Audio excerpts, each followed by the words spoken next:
bag, wash your hands and you're inside.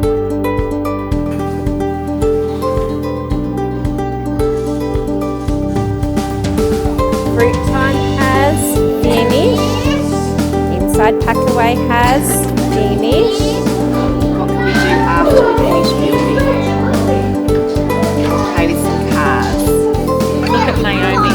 Can you guess how Naomi's feeling? Proud! So super duper proud.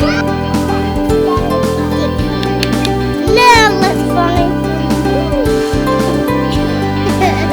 Oh, thank you. We just need the box for now, and you put the solutions box down. Hey, Charlie, got out this card. What does this one say? Please help. So you can come here and read a book. We can remind ourselves to breathe in and breathe out. We can smell a flower. Breathe out a candle. These are all ways to help us to breathe and calm down.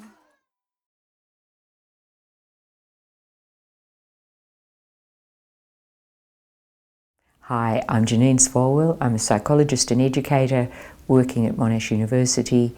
I've been working with the pyramid model for some years now, actually since 2011, to bring it to Australia because I realise that it helps educators to help families and children to promote children's social, emotional and behavioural development.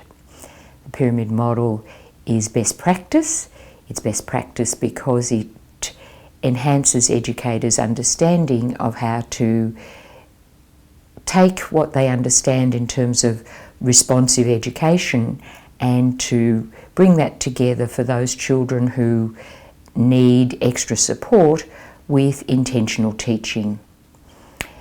The pyramid model therefore brings together best early childhood education practices with positive behaviour intervention support and special education practices. So it's unique in that in one framework we have an opportunity to bring together different ways of thinking which have traditionally been apart.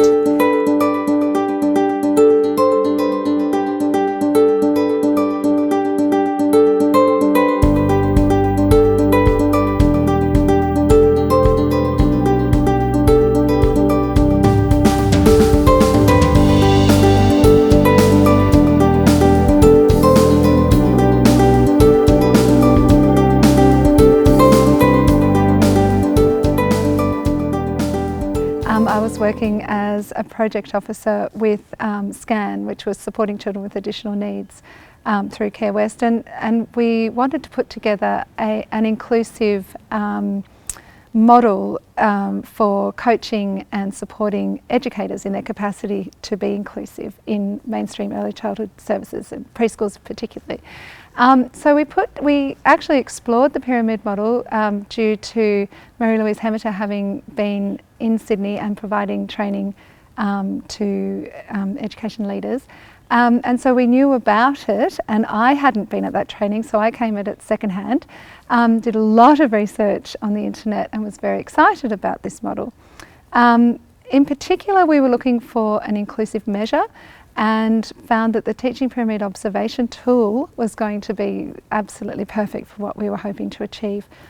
But upon more research and actually attending training with Mary-Louise when she did come out, which was very lucky and fortuitous for me, given that the training was in Victoria and I was in New South Wales and we were lucky enough to come along, we then really realised that this whole model was just what we were looking for and really something that aligned beautifully with all elements of early childhood. So whether you were a family or an educator or a service provider or even community.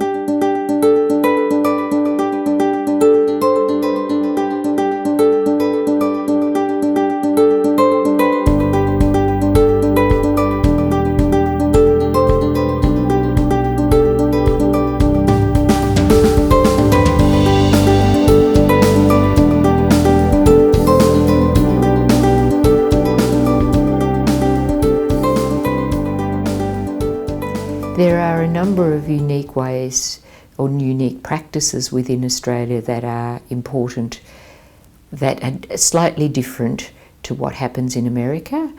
One of those is the indoor-outdoor program that we use here. Others of them are that we use different language in the way we speak about things. We emphasise different aspects of social emotional development, slightly more in an Australian context, slightly more in an American context. So those differences we needed to reflect in the resources that we're bringing to educators for their use. And we're highlighting some things, so we're highlighting practices with families that might be able to be helpful to families, because we know there are a lot of families out there who feel very isolated with their young children, very unsupported with their young children, and educators across all early childhood services are one of the potential supports for families that families really appreciate.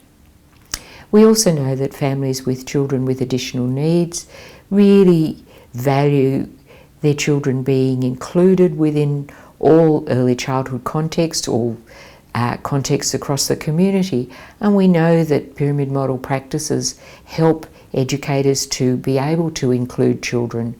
We know that educators have a consistent model when they use the pyramid model for how they include children, and what happens is that the other children become more socially competent, so that promotes the social competence around the child with additional needs, who then becomes more socially competent as well. I find that they're a lot more independent, particularly having the visuals. They're a lot more independent, and they can solve problems in play without always relying on us. At the start of the year, when we're intentionally teaching how to use the solutions kit, they do rely on us quite a bit, which is fine because they need us for models and support. But as the year goes on and they have a bit more practice, by the end of the year they're so independent. They can solve problems in play. They can approach peers in the appropriate way to join in play or to share or whatever. And even by the end of the year, we'll have the visuals around, but they don't always necessarily need to use the visual prompt by the end of the year. By the end of the year, they're saying the words that they need to say independently. So really getting them ready to do that independently when they go off to school the following year. Yeah.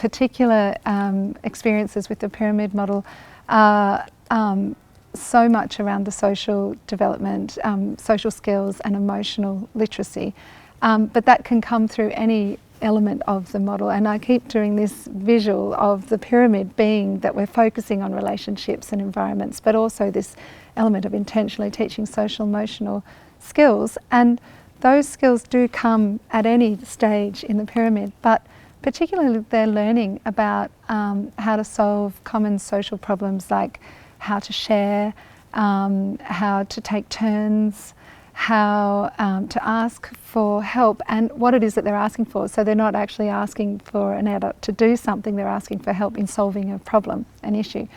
Those sorts of skills are not something that every child will just pick up from being in a responsive relationship and a nurturing environment. So it is important, I think, that we understand that, and that's where we as educators and parents can help. But for the children to see then that they can then respond to other children who are in the same boat and learning these skills, that's a very vital tool that they're picking up and being able to use.